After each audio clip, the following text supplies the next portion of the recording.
Hey everyone, what's going on? I got a great video for you guys today. A lot of people have been reaching out to me lately and they want to know a little bit more about options, okay? They buy options, they sell options, sometimes they make money, sometimes they lose money.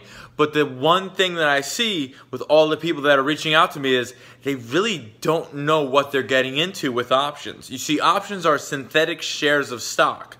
And I'm willing to bet that a lot of people out there, when they buy or sell a call, have no idea how much stock it's actually worth. So I'm going to click some buttons, I'm going to get inside the computer, and I'm going to show you guys exactly how much stock your options are worth. I'll see you inside the computer. Alright everyone, we are back inside the computer talking about options, and most specifically, talking about how many shares of stock are my options worth.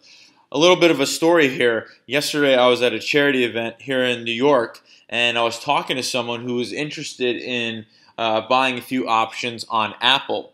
And getting into talking to him about why he was doing it, his why was, okay, he thinks Apple's going higher, but he had no idea what would happen to the price of those options if Apple went up $1, $2, $3, $4. And to me, not knowing the answer to that question or those questions will make it really difficult to understand your entire portfolio risk and the risk of that individual position. Now, I'm sure there are a lot of people out here watching this video now that know the answers to this question.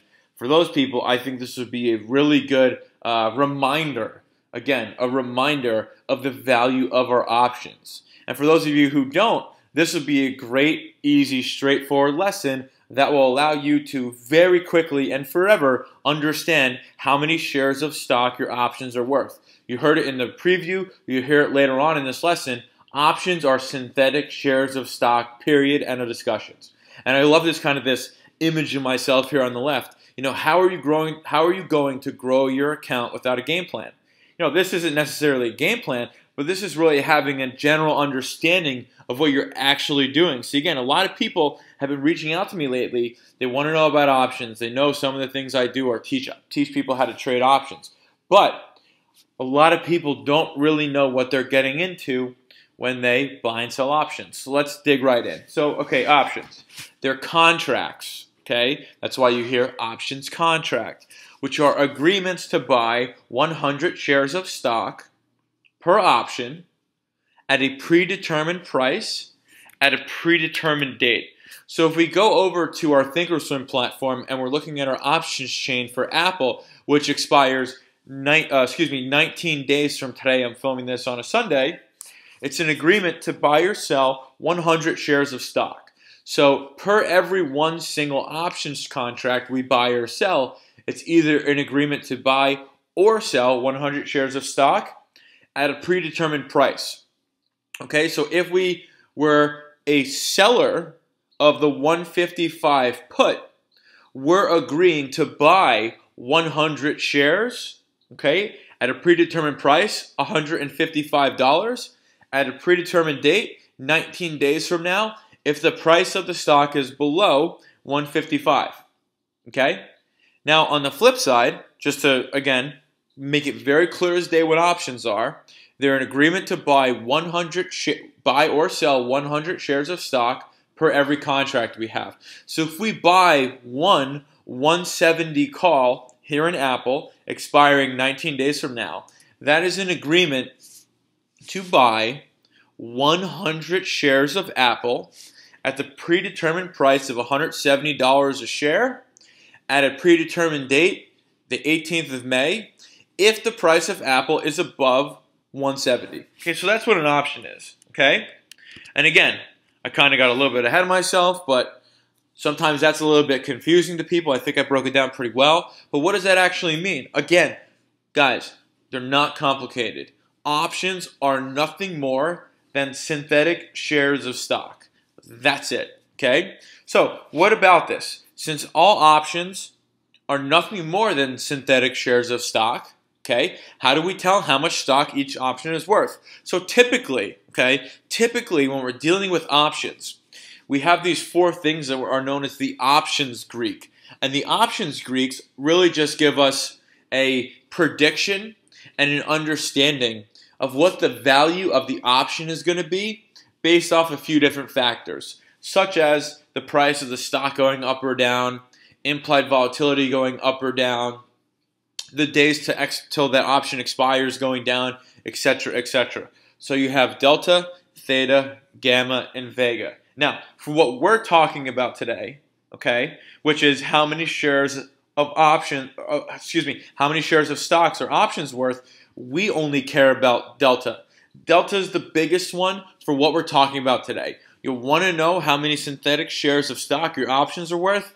You got to understand what delta is. So we'll get to that right here, right now. All right, here we go. Delta. Delta, for our purposes, is the most important Greek. Okay? Or for our purposes, it's the only Greek that actually matters. Again, when it comes to determining the synthetic share equivalent of an option. Those other Greeks are important for other factors, but again, you want to buy 2 calls in Apple? How do you know how many synthetic shares of Apple you have? Delta. You want to buy a couple puts in Tesla? How many shares short are you of Tesla? Delta will give you the answer. So delta, delta, delta is the most important one for this. Okay? So delta is really known as the directional risk of an option, but really it's a synthetic share count of an option. Okay? So whatever your delta is, that's how many synthetic shares you have of stock. Okay? So let's kind of take a look at that really, really quick. So what we want to do is we want to go and we want to get rid of everything that's not delta. Because again, for what we're talking about here, all we care about is delta. Okay? So let's take a look at the 172.5 call expiring 19 days from now. That has a delta of 20. Okay? So we're going to click on that, and as you can see, we have a 20 delta. So if the price of Apple, let's say, goes up $1, the expected P&L is roughly $20. It's a little bit more. Now, if it goes down $1, the P&L is roughly down $20, maybe a little bit less. So it's a little bit more on the way up, a little bit less on the way down. Okay? What else gives us this type of P&L? Well, another thing that gives us this type of P&L, as you could probably have guessed, is actually just buying 20 shares of stock. So we buy 20 shares of stock, and Apple goes up $1, we make $20. If we're long 20 shares of stock and Apple goes down $1, we lose $20. Again, very, very similar. Here, again, buying a 20 delta call. That means we're long synthetically 20 shares of Apple. Okay?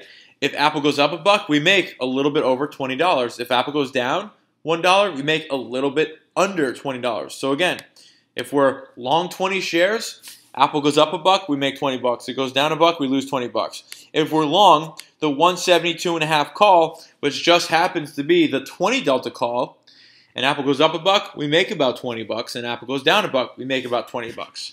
Now let's see what it looks like in other expiration cycles. Let's say we're going out till next June, 481 days from now. Still getting that 20 delta. Well, this isn't probably the best one for that.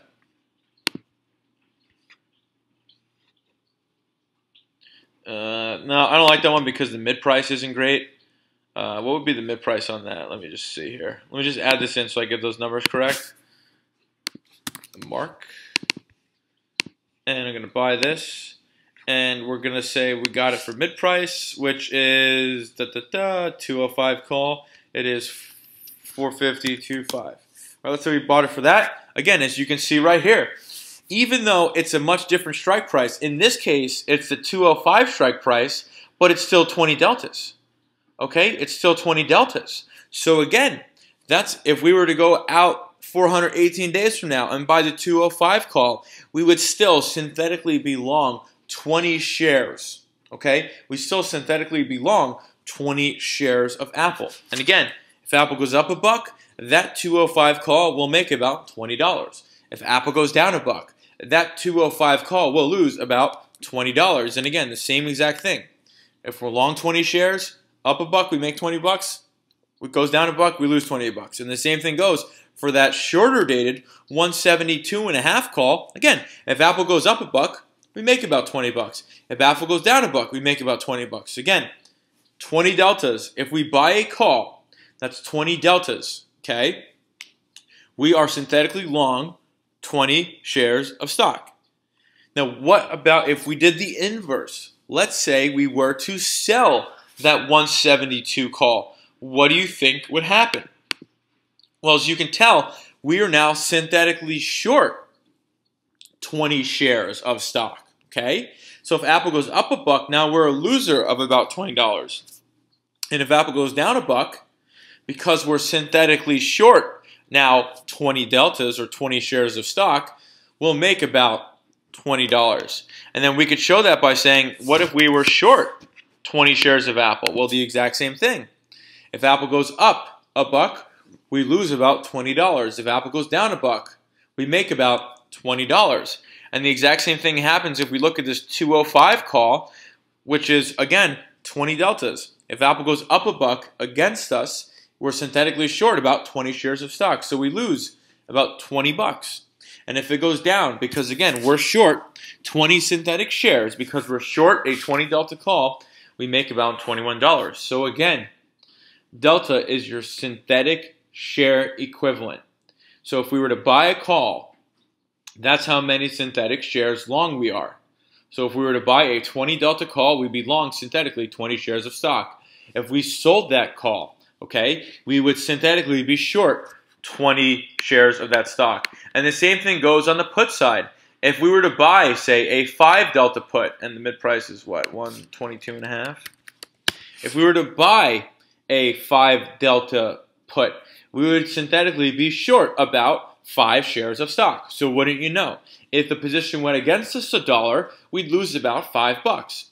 If the position went in our favor $1, wouldn't you know? We'd make 5 bucks. So this is exactly like being short 5 shares of stock. The exact same thing, okay? If it goes against us by a buck, we lose about 5 bucks. If it goes our way by 5 bucks, we make, by $1, we make about 5 bucks. So again, that's what happens. And you can see when you buy a put, you're getting negative deltas. And on the flip side of that, if we were to sell a put, we'd be getting long synthetically shares of stock. So if we were to go ahead and sell a put, a 5 delta put, we would synthetically be long 5 shares of stock. Okay? That's pretty much it, guys. So if you ever want to know how many shares synthetically you have of stock, well, look at the delta. And if you wanted to do like an entire thing, let's say you were someone that had a lot of positions going on in Apple. Let's say you were long 2 of these, you were long 1 of these, you were long 1 of these, and you were short 10 of these.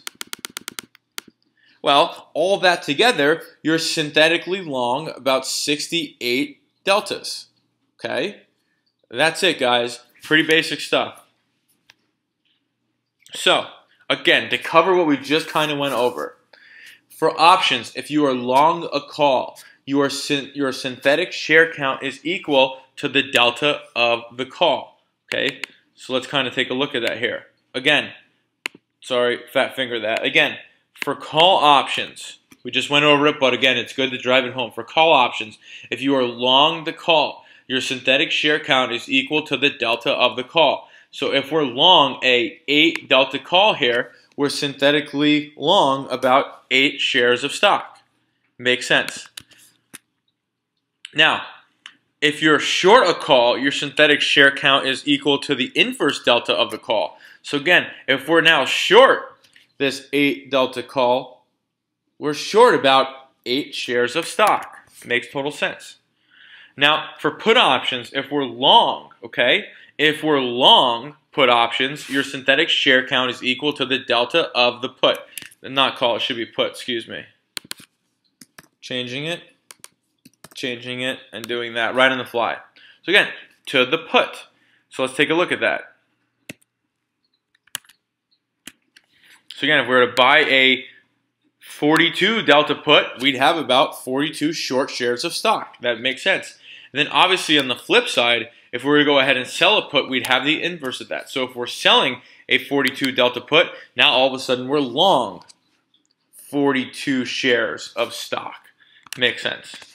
Cool. So what are the takeaways here? Well, an options delta is equivalent to a synthetic share count.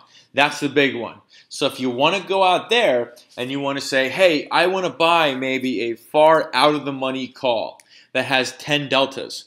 Well, if the stock goes up $1, I'm only going to make about $10. So now it starts to put everything into context. Now you have reasonable expectations about your profit potential, your risk, and how it all comes together at the portfolio level. If you have any questions, hit me up in the comments below. I'll see you guys on the next video.